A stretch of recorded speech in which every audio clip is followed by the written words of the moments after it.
Ciencias sobrenaturales.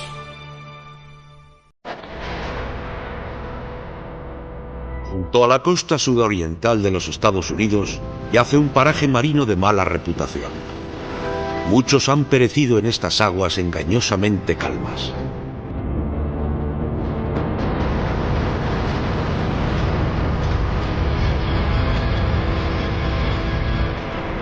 Los aviones se desvanecen sin dejar rastro. Los barcos desaparecen en el olvido. Los investigadores porfían para aclarar los secretos de este lugar. Han culpado a monstruos marinos gigantes, anomalías magnéticas, emanaciones de gas desde el fondo marino e incluso abducciones extraterrestres.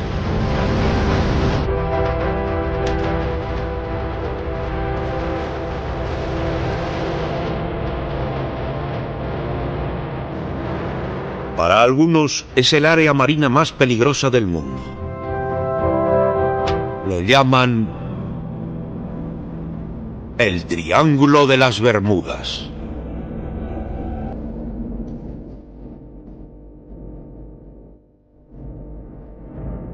Una tarde calurosa de julio de 1997.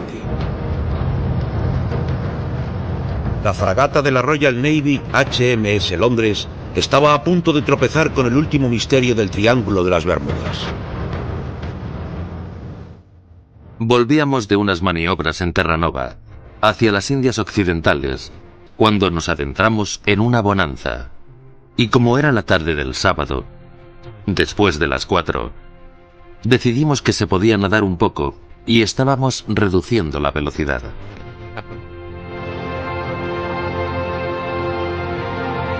En la sala de operaciones del Londres, un radarista atento localizó una débil señal en su pantalla.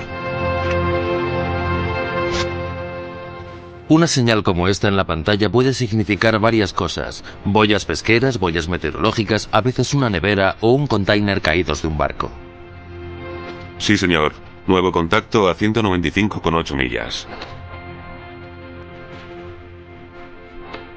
Pero este contacto era un yate pequeño, flotando sin rumbo a unas 600 millas de tierra. No lleva izada ninguna vela, señor. El oficial de guardia del capitán de fragata Greenleaf era el teniente Doug Dallena, de la Marina de los Estados Unidos en intercambio. No se movía. No tenía izadas las velas. Había cabos colgando. Las velas estaban recogidas y atadas.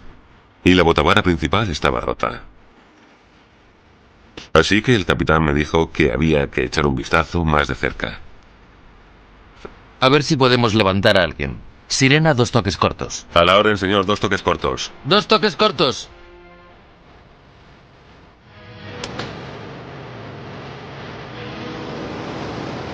La respuesta fue el silencio.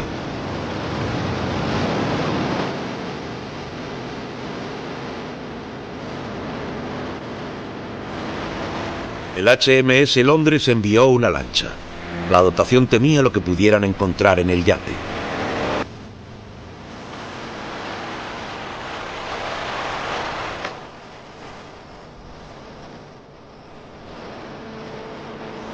Meciéndose en el oleaje atlántico, el yate había sido obviamente azotado por el viento y las olas. No había rastro humano en la cubierta.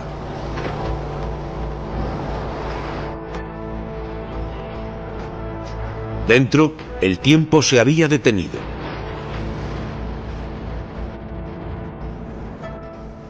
El cuaderno de bitácora revelaba que el yate, el Ruth, pertenecía a una pareja alemana. La última entrada databa de julio de 1996. ¿Había estado vagando a la deriva un año entero? ¿Qué pasó con la tripulación? Nadie podía responder. Era muy extraño, muy misterioso. Parecía como si se hubieran levantado y se hubieran ido inesperadamente y no hubieran regresado. El capitán Greenleaf decidió rescatar el Ruth y llevarlo hasta Puerto Rico, a unas 600 millas, atravesando el corazón del Triángulo de las Bermudas. Escogió a la doctora de la fragata, Susan Porter, para patronearlo por su experiencia en la vela. Mientras ella se preparaba para la travesía, algunos compañeros oficiales intentaron disuadirla de esta aventura hacia lo desconocido.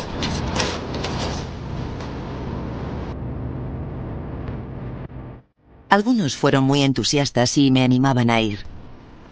Otros intentaron disuadirme. Yo creo que estaban atemorizados por lo que íbamos a emprender. Se oían tantas historias sobre el Triángulo de las Bermudas, pero todos sintieron esa sensación primordial de aventura y además había que hacerlo. El desorden del barco se arregló rápidamente. Se revisó el motor y se instalaron baterías nuevas. El Ruth ya estaba listo para su singladura, pero nadie esperaba lo que sucedió después.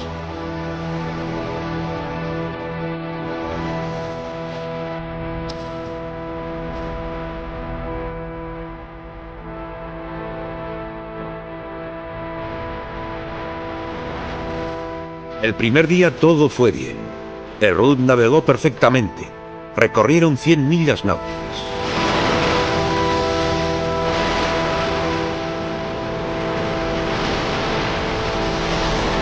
Pero la segunda noche comenzaron las dificultades.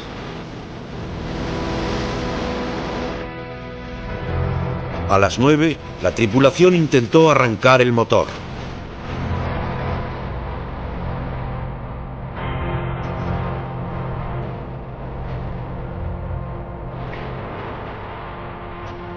Lentamente el yate comenzó a perder potencia.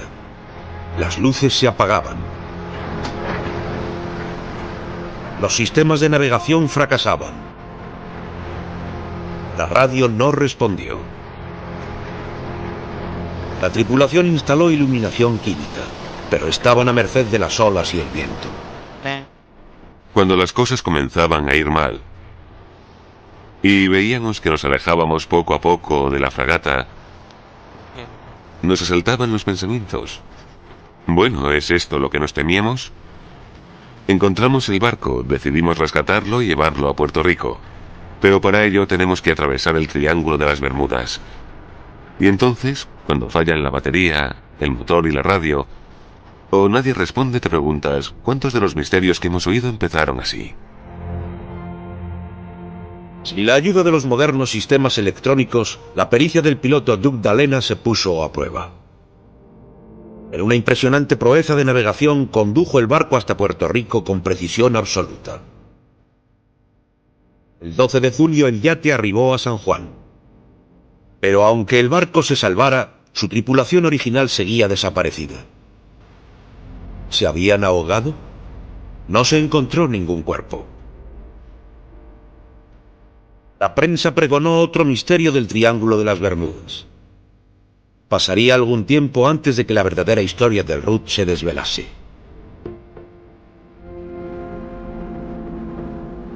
Se encontró el Ruth a la deriva en el borde este del Triángulo, un área dibujada a grosso modo entre Bermudas, Puerto Rico y Miami. El yate abandonado era el último de una serie de misterios. Se dice que aquí los barcos y aviones desaparecen por completo, sin dejar rastro ni supervivientes.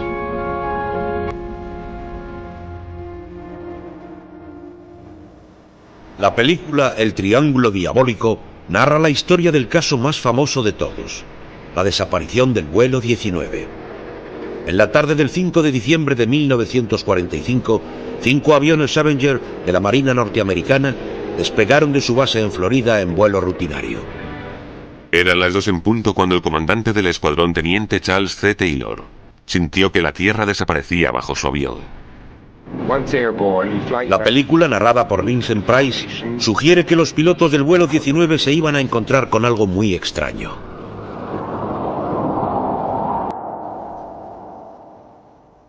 La torre de Fort Lauderdale recibió contacto por radio de los 5 aviones 15 minutos antes del aterrizaje. Pero no pidieron instrucciones, como se esperaba. Hemos perdido el rumbo. No vemos tierra firme, repito, no vemos tierra firme. No estamos seguros de nuestra posición, nos hemos perdido, no sabemos dónde está el oeste, todo falla. No estamos seguros de ninguna dirección, parece que estamos... nunca se les volvió a ver. ¿Qué sucedió exactamente esa tarde de diciembre en el Triángulo de las Bermudas?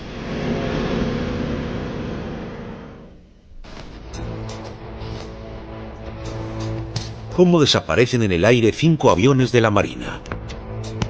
Se considera este caso como el mayor misterio del Triángulo de las Bermudas.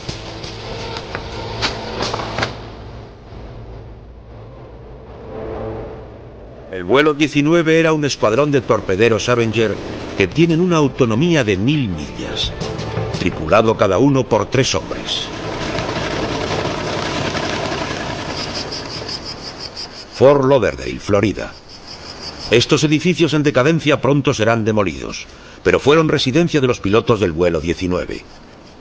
Aquí terminaban su preparación antes de recibir un destino.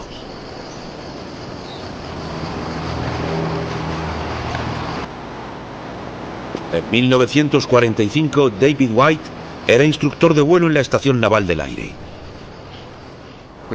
Navegábamos y volábamos noche y día. Todos los vuelos a ciegas, no teníamos referencias en tierra. Eso suponía volar con la brújula, la velocidad del aire, la altitud y el plan de vuelo. El teniente Charles Taylor era el instructor del vuelo 19 el 5 de diciembre. Aunque era un piloto experto, llevaba solo 2 semanas en Fort Lauderdale. Le era más familiar la navegación al sur de Miami.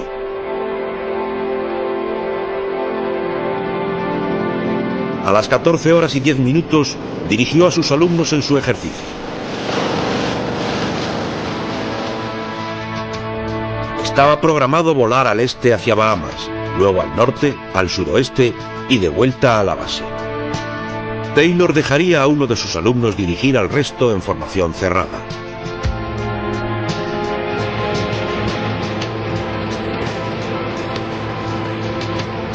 La primera señal de dificultades apareció a las 15:40, cuando otro vuelo de preparación comandado por el teniente Robert Cox captó una transmisión de radio. No sabemos dónde estamos. Nos hemos perdido tras el último giro.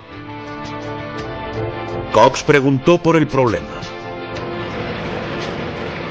Mis 2 brújulas van mal. Intento encontrar Fort Lauderdale, Florida. Vuelo sobre tierra firme, pero discontinua. Estoy seguro de que estoy en Los Cayos, pero no sé cuánto he entrado, ni sé cómo llegar a Fort Lauderdale. En la base, el vuelo 19 estaba empezando a preocupar.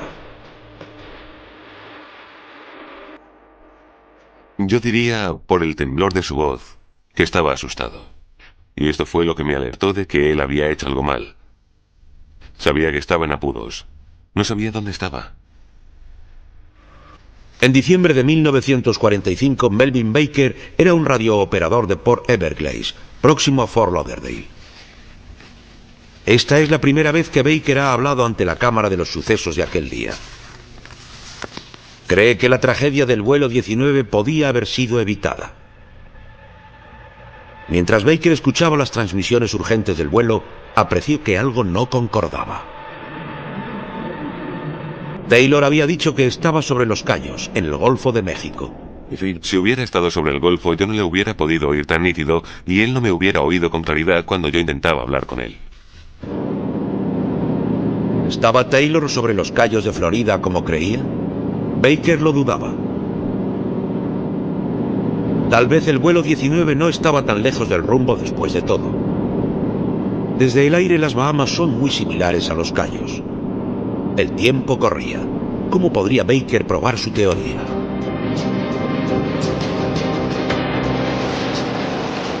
Baker animaba a Taylor a volar hacia el oeste. Gradualmente bajó la potencia de su transmisor. Si el vuelo 19 podía oírle todavía, era que estaba aproximándose. Baker cree firmemente que dirigía a Taylor a la seguridad de su base. Pero Taylor estaba tan convencido de que volaba sobre el Golfo que rechazó confiar en la pericia de Baker. Volvió a dirigirse en dirección contraria.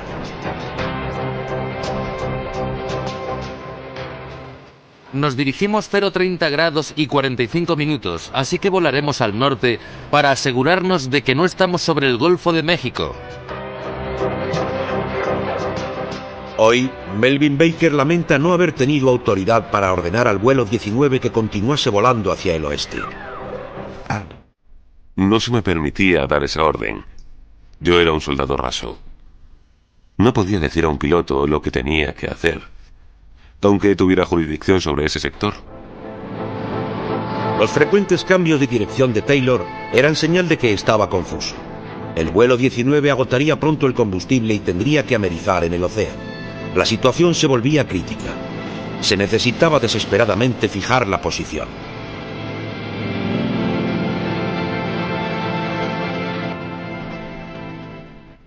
Algunos centros de comunicaciones tenían localizadores de gran precisión. Se conoce como triangulación. La posición del avión está donde se cruzan 3 o más líneas. En Port Everglades, Melvin Baker y sus colegas habían instalado un potente localizador que habían sacado de un yate. Podíamos fijar la posición de cualquier cosa en 90 segundos. Todo lo que teníamos que hacer era practicar. Hacíamos girar el aparato y lo apuntábamos. Y sabíamos cuando apuntábamos en la dirección correcta. Pero en diciembre de 1945, el localizador casero ya había sido retirado por orden de los oficiales de Port Everglades. A las 18 horas, varias estaciones lograron fijar la posición del vuelo 19. Melvin Baker tenía razón. Los aviones estaban al norte de las Bahamas. Nunca se aproximaron a los Cayos. ECT-28, aquí Port Everglades. ¿Me escucha? Pero para entonces los aviones habían perdido contacto. Sus mensajes se ahogaban bajo la música de las emisoras cubanas. Sin embargo, la localización por radio permitía a los rescatadores una aproximación, aunque poco precisa. Despegaron 2 hidroaviones Martin Mariner en dirección al escuadrón. Pero el misterio se agudizó.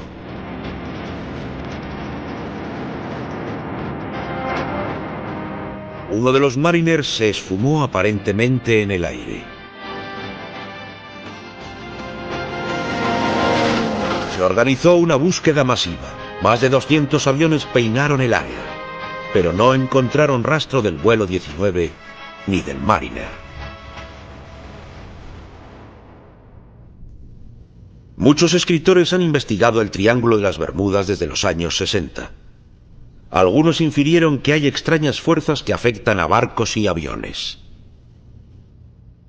Encontramos que hay mucho por conocer en la estructura actual de la Tierra, en la estructura de los océanos, con fuerzas magnéticas en la Tierra que suponemos, pero no sabemos si se pueden dirigir o por qué van en una dirección. ¿Podían haber afectado al vuelo 19 las fuerzas magnéticas? El investigador Larry Koch ha reconstruido minuciosamente las pruebas de entonces. El Servicio de Investigación de la Marina concluyó en 1946 que Taylor se perdió por confiar en sus sensaciones más que en sus instrumentos. La razón por la que creyó que estaba en Los Cayos es que en los meses anteriores había estado volando al sur de Miami, y en su mente todavía creía que estaba en Los Cayos. Si un navegante o un piloto se pierden y creen que están en algún lugar, tienden a creer que su brújula está averiada cuando ésta les indica que están en otro lugar.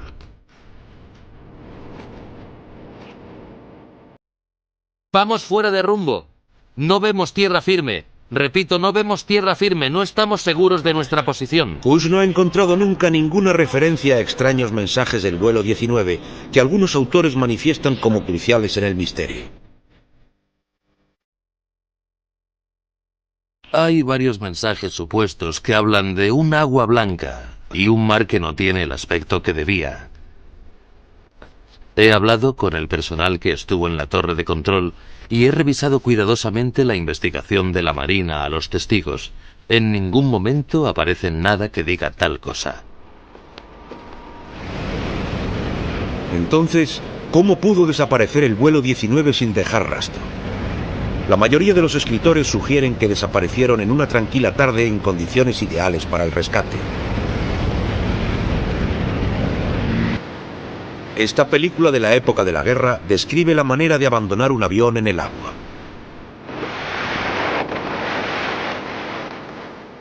Ni el piloto sabe cuántos segundos flotará el avión. Abandonar la nave es el primer objetivo y para ello tienen entre 15 segundos y tal vez 15 minutos, la diferencia entre la vida y la muerte. Pero en realidad el vuelo 19 no desapareció en condiciones tan favorables. El último mensaje se recibió a las 19:04. Aquella noche habría sido muy desapacible porque el viento creció hasta 25 o 30 nudos. Las olas alcanzarían 3 metros y amerizar un avión como el TBM, que no es tan grande, es algo muy difícil. Chocar contra una ola es como chocar contra la pared. Mi opinión es que los aviones se estrellaron y se hundieron antes de que nadie pudiera salir. El misterio final es lo que le sucedió al Mariner de rescate. Hay una explicación racional. Las tripulaciones se referían a sus grandes tanques de combustible como a las bombas volantes, muy vulnerables ante las chispas y rayos. El Mariner fue seguido por el radar hasta las 19:50, en que desapareció de la pantalla. En este lugar, un barco avistó una explosión en el aire.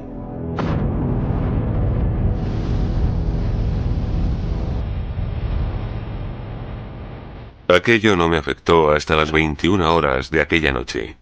Entonces estaba completamente exprimido, pero estuve de servicio aquella noche, el día y la noche siguientes, mientras les buscaban. Me sentí fatal.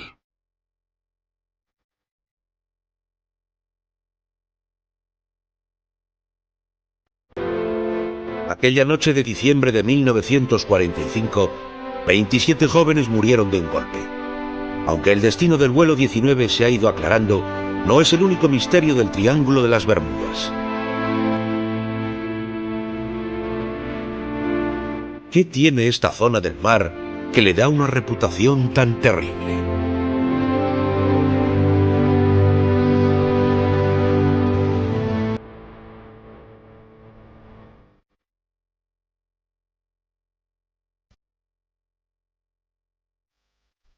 Los primeros marinos que arrostraron el Atlántico temían estas aguas. La leyenda decía que los barcos quedaban encalmados aquí, pudriéndose entre los cascos de veleros más antiguos. Vastas zonas de algas en el borde oriental del triángulo alimentaron el misterio. Lo llaman el Mar de los Sargazos. Es inusualmente calmo y está rodeado por corrientes opuestas que lo hacen girar en sentido diestro, atrapando los residuos que se aproximan.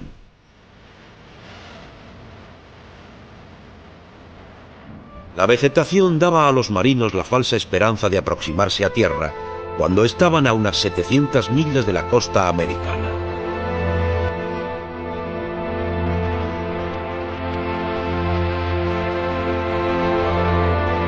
Los escritores proclaman que Colón fue el primero en sufrir los extraños sucesos del Triángulo en su viaje al Nuevo Mundo. El 15 de septiembre de 1492 escribe en su bitácora: Y en esa noche vieron caer un brazo de fuego del cielo al mar, a 3 o 4 leguas de ellos. El fuego que vio Colón fue probablemente un meteorito. Aunque no supusiera un peligro, hay otros fenómenos en estas aguas que golpean a un barco. Barcos americanos y canadienses buscaban esta mañana al norte de las Bermudas a 18 personas desaparecidas cuando su barco se hundió en aguas agitadas. Iban a bordo del Marqués. El hundimiento del Marqués en junio de 1984 fue repentino y misterioso. La pérdida de su tripulación de jóvenes y diestros marineros fue particularmente trágica.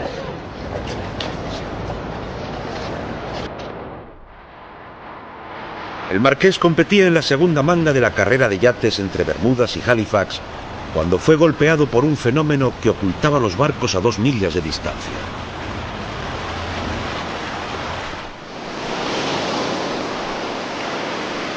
Aquella noche Philip Sefton estaba al timón del Marqués. Era un experimentado marino en travesías atlánticas que había desafiado muchas tormentas, pero difícilmente podía creer lo que vio.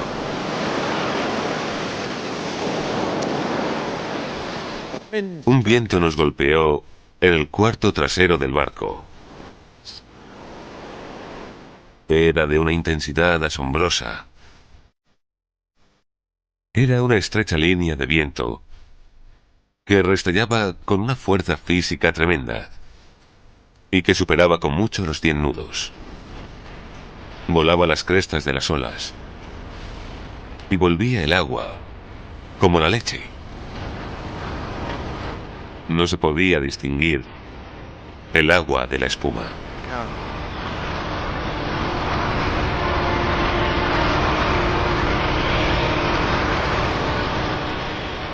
Se hundió la proa y sentíamos que zozobrábamos. No aparecía de nuevo. Nos íbamos a pique.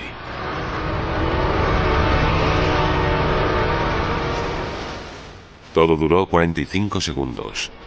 De navegar normalmente a irse al fondo. Sin llamada de socorro. Mientras el marqués se hundía, Philip saltó al agua. Tras una noche en una balsa salvavidas, lo rescataron. 19 de sus 28 compañeros murieron. El tiempo tiene extremos. Hay sucesos violentos. Y nosotros sufrimos uno. Tuvimos mala suerte. Fue un suceso mínimo. Había barcos cercanos que no sintieron nada, mientras nosotros estábamos en medio de todo.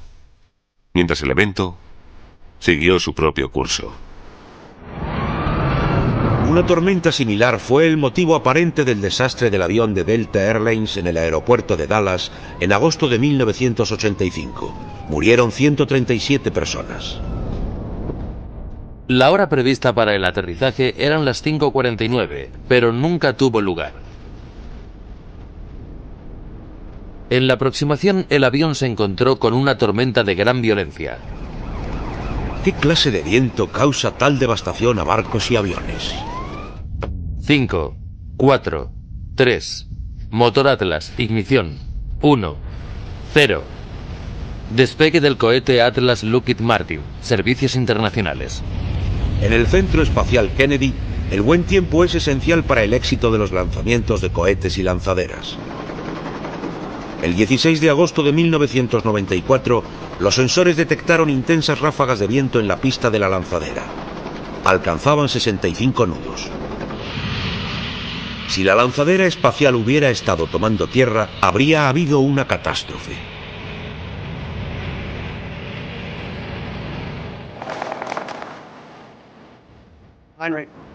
El 45 Escuadrón Meteorológico de las Fuerzas Aéreas Norteamericanas, de apoyo al programa espacial, decidió investigar.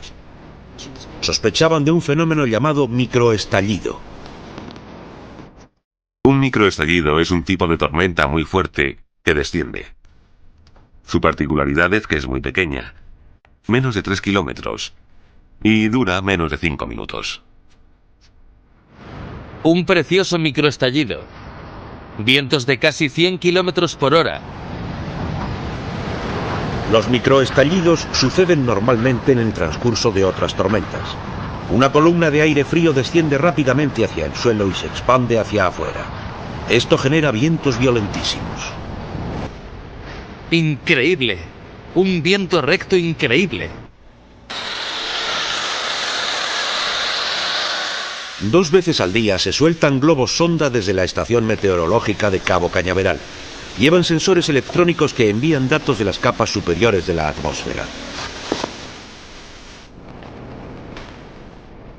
Hoy se puede evaluar el riesgo de desarrollo de un microestallido.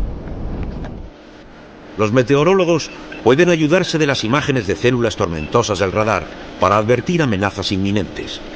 Los microestallidos son fenómenos especialmente peligrosos. Pero, ¿en qué grado se puede culpar al tiempo atmosférico de las pérdidas misteriosas en el Triángulo de las Bermudas? Como promedio, los guardacostas del Distrito Séptimo responden a 22 llamadas de búsqueda y rescate y salvan 3 vidas cada día. Conocen las aguas de Miami mejor que nadie. ¿Tripulación profesional o de recreo? Profesional. ¿Puedo ver su permiso?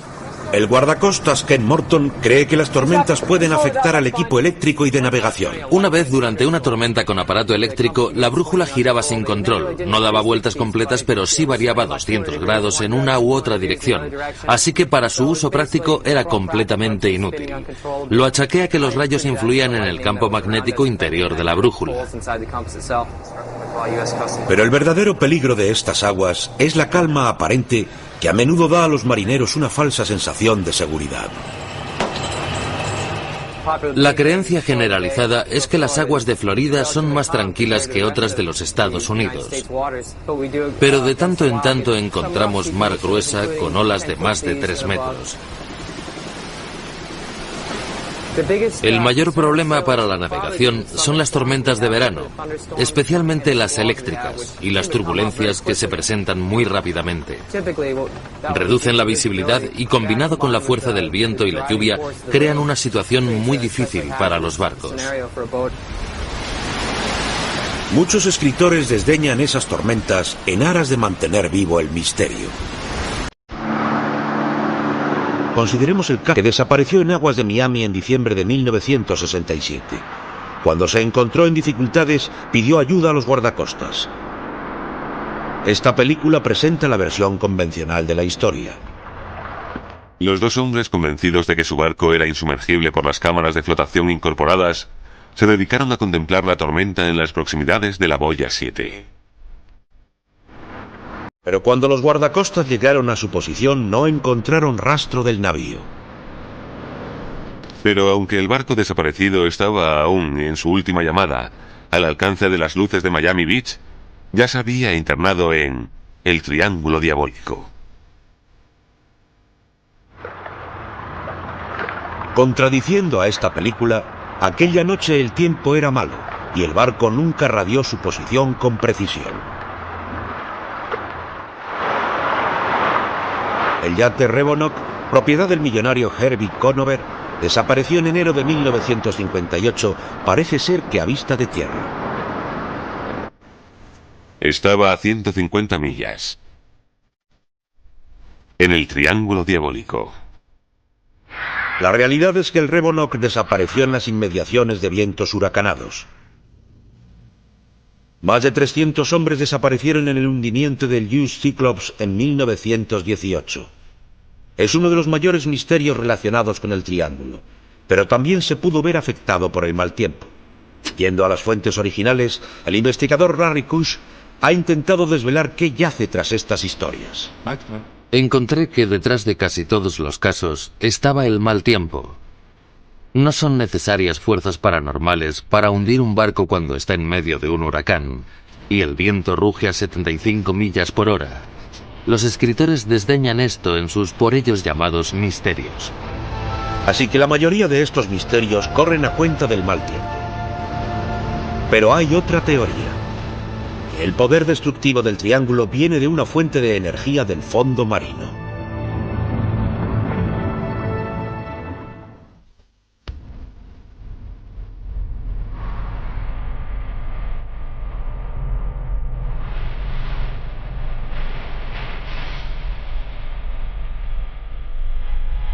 Esta extraña sustancia se ha recogido a medio kilómetro bajo las aguas. Es fría como el hielo, pero arde. Es un gas congelado llamado hidrato de metano. ¿Podría ser responsable del hundimiento y caída de barcos y aviones?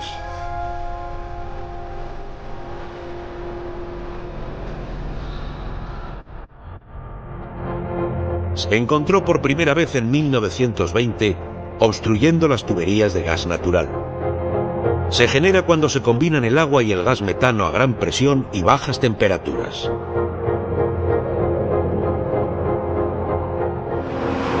Estas condiciones se encuentran en los fondos oceánicos de todo el mundo. A 100 millas de la costa de Luisiana, un batiscafo desciende hacia el fondo del Golfo de México. Estas aguas son profundas y frías, y los escapes de gas metano se solidifican en grandes pedazos de hidrato que yacen sobre el fondo.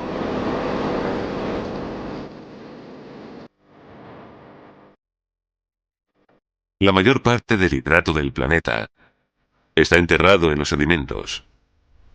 Pero en el Golfo de México hay tantas pérdidas y escapes en los campos de hidrocarburos que en contacto con el agua se forma una gran cantidad. Este medio está lleno de fenómenos insospechados. Este bloque de hidrato alberga un ecosistema basado en el metano más que en la energía solar y que era desconocido anteriormente. Aquí hay vida. Estos son animales que viven en su interior. ¿Qué demonios es esto, David? Son criaturas del hidrato. No tengo ni idea. Parecen isópodos o algo así. Estos gusanos del hielo son especies desconocidas que los biólogos marinos suponen que viven de bacterias que pululan en el metano. Pero es lo que hay bajo este afloramiento lo que importa: la industria del gas y el petróleo. Un gran depósito de metano yace bajo el hidrato. Parte del gas escapa por las grietas. ¿Qué pasaría si se consiguiera capturar ese gas? Roger Sassen fue el primer científico que intentó el experimento. Ok, tomamos una muestra de gas.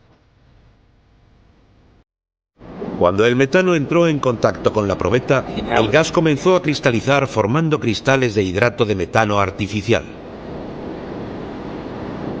El doctor Sassen cree que si se pudieran extraer estos cristales, cubrirían parte de las futuras necesidades de energía de la humanidad. Magnífico. Vean estos cristales, chicos.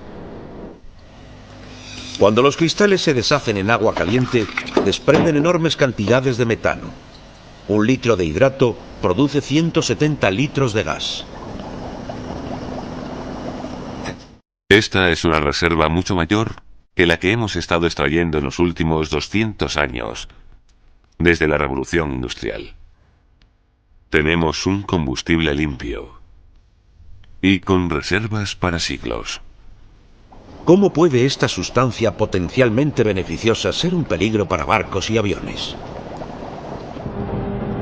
El doctor Richard McIver, un científico que trabaja en la industria del gas y el petróleo, sabía que las primeras muestras de hidrato natural se recogieron dentro del Triángulo. Y en los primeros años 80 desarrolló una teoría que relacionaba eso con las misteriosas desapariciones.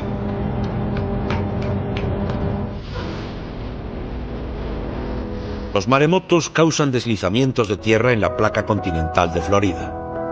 El doctor McIver pensó que un depósito de metano afectado podía desprender súbitamente una gran cantidad de gas al océano.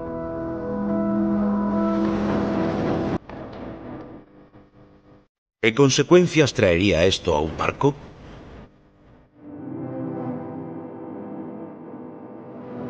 En la Universidad A&M de Texas, el doctor McIver dispuso un experimento con un tanque de agua y un modelo a escala. Esperaba demostrar que una emanación catastrófica de gas podía reducir la flotabilidad de un barco y enviarlo al fondo. En el laboratorio el experimento funcionó. Eso es, lo hemos conseguido. El doctor cree que el gas puede incluso amenazar a un avión que sobrevuele la emanación.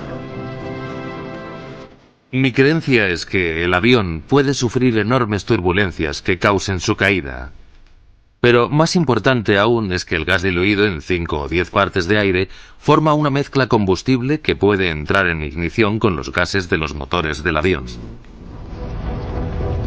Pero la teoría del doctor tiene un fallo fatal. El gas metano no está reducido al Triángulo. Se distribuye por todos los océanos del mundo.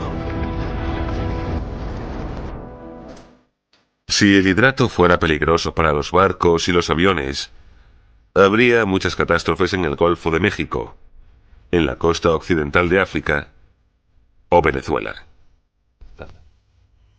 Así que es una teoría brillante, pero no se sostiene ante la realidad ni los datos científicos. Una teoría osada, pero no se basa en una característica exclusiva del Triángulo. Entonces, si el gas no es la respuesta, ¿cuál es?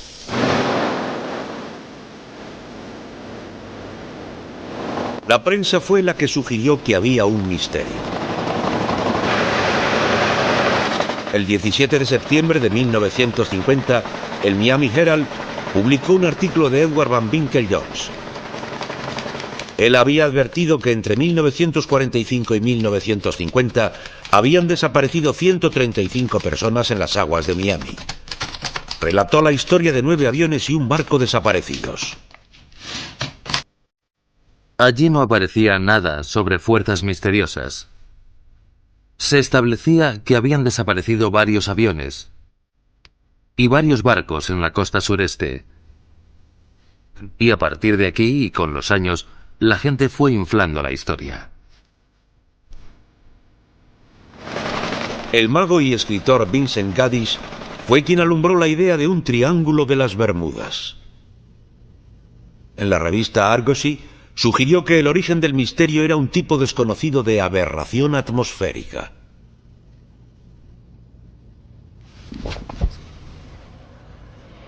Yo llamaría a esta aberración un agujero en el cielo. Su naturaleza exacta y su localización dentro del triángulo nos son desconocidas. El artículo de Gaddis era muy especulativo, y sin embargo los escritores posteriores lo han utilizado como fuente y han repetido muchas de sus suposiciones.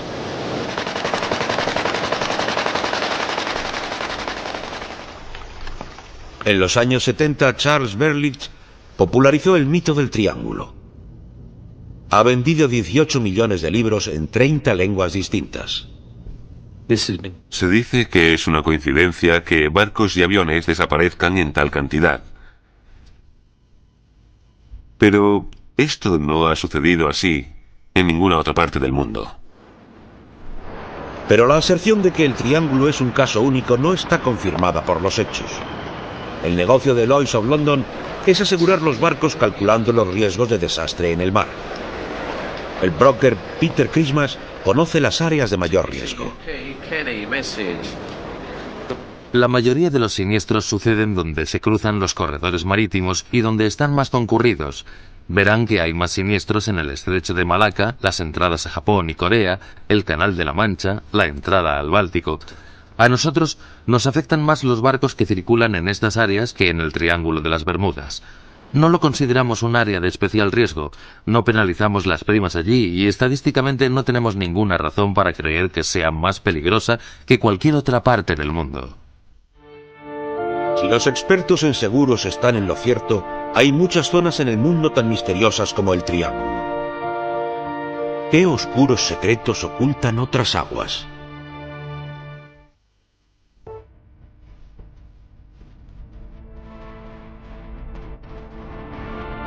¿Es posible crear otro mito como el del Triángulo de las Bermudas?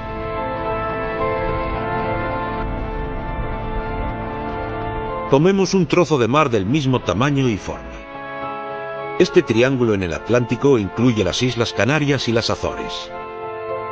Le damos un título misterioso: el Triángulo de Casablanca. ¿Qué misterios contiene? Aquí el Mary Celeste. Bien. El Mary Celeste es el último misterio de barco desierto. Descubierto en 1872 vagando entre las Azores y Portugal. Aunque todo a bordo estaba en orden, no había rastro del capitán, su esposa e hija y los 8 tripulantes. Se dieron muchas opiniones sobre el Mary Celeste, pero nadie supo realmente qué pasó allí. No hay rastro, nadie al timón.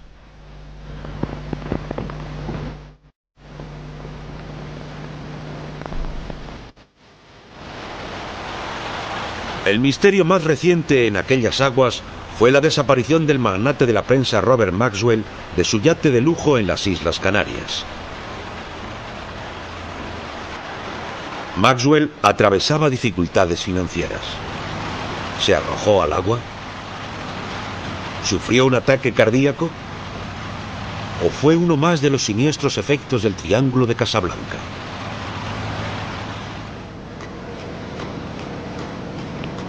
Michael Gray es el editor de Lloyd's List, el diario más antiguo del mundo. Ha investigado en sus archivos buscando barcos que desaparecieron en este triángulo de ficción. Empezamos aquí. durante la Segunda Guerra Mundial, con un carguero llamado Andalucía que se perdió en el trayecto de Casablanca a Gotemburgo. Entró en el Triángulo y nunca más se supo de él. La frase es: no se ha oído más de él. Había otro barco llamado Homeside, cargado de mineral de hierro, así que podemos asegurar que se fue al fondo en un suspiro. Zarpó de África Occidental rumbo a los Cid, se internó en el Triángulo y nunca más se supo. Otro navío, el Sam Key, partió de Londres rumbo a Cuba. Entró también en el pavoroso Triángulo de Casablanca, y no se ha oído más de él. Y así continuó la lista. El experimento muestra que estos barcos desaparecieron sin dejar rastro en el Triángulo de Casablanca, incluso ya antes de que hubiera registros de ello. Pero aun en tiempos recientes, un moderno carguero tampoco superó la travesía. Entró en el Triángulo camino a Emden, con muy mal tiempo, y nunca salió. Así que, ¿fue el mal tiempo? ¿Se partió el casco? ¿O fue ese triángulo del que oímos hablar? Podría sacar de nuestros registros pérdidas de barcos de cualquier zona del mundo, e inventarse un mito para hablar de él. No es tan difícil. Podría poner un triángulo de las Bermudas casi en cualquier parte del mundo. El misterio más reciente del Triángulo de las Bermudas es el del yate Rook. En 1997, un barco de la Royal Navy lo encontró vacío y a la deriva. El misterio creció cuando un equipo de salvamento sufrió la pérdida total de fuerza eléctrica cuando lo llevaban a puerto.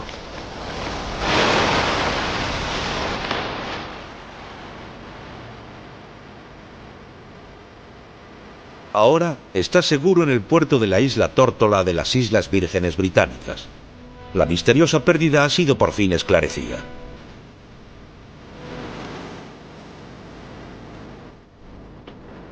Los sistemas electrónicos del barco estaban cableados de forma no normalizada. Los ingenieros de la Navy cerraron un interruptor del alternador que estaba abierto. El equipo de salvamento creía que las baterías se estaban cargando con el motor. En realidad, se estaban descargando.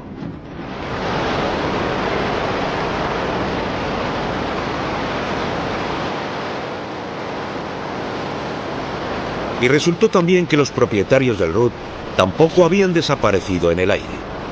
Se trataba de Ralph y Britta Schilling, una pareja alemana. En el verano de 1996 navegaron del Báltico a las Canarias. Amarraron su yate allí y bajaron a tierra a visitar a unos amigos.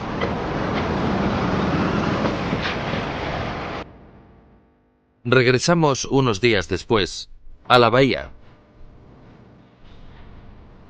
Y el barco no estaba. Había zarpado. Creemos que lo robaron. Y tal vez, después, por miedo a la policía, cortaron las amarras y lo dejaron ir. ¿Quién dejó el Root al pairo sigue siendo un misterio? Pero no el del Triángulo de las Bermudas. Los mitos del Triángulo son fáciles de expandir, pero difíciles de desenmascarar. Es muy fácil crear un misterio. Inventas unas cosas, exageras otras y desdeñas las demás. Pones en primer plano algo raro o infrecuente que es una nimiedad. El público cree en el Triángulo de las Bermudas porque es de lo que oye hablar. Nunca oye que estos incidentes tienen explicación. Solo conoce la parte más misteriosa. Así que cuando lo oye de varias personas, cree que debe ser verdad, porque hay gente que lo está diciendo. Lo que aparentaba ser un barco fantasma era un yate robado, dejado a la deriva en el Atlántico. Los casos del vuelo 19 y el Root revelan que muchos misterios tienen una solución muy común que puede ser desvelada por una minuciosa investigación. Y el Triángulo de las Bermudas es poco más que una historia de marineros. Un buen cuento si uno no se lo toma demasiado en serio.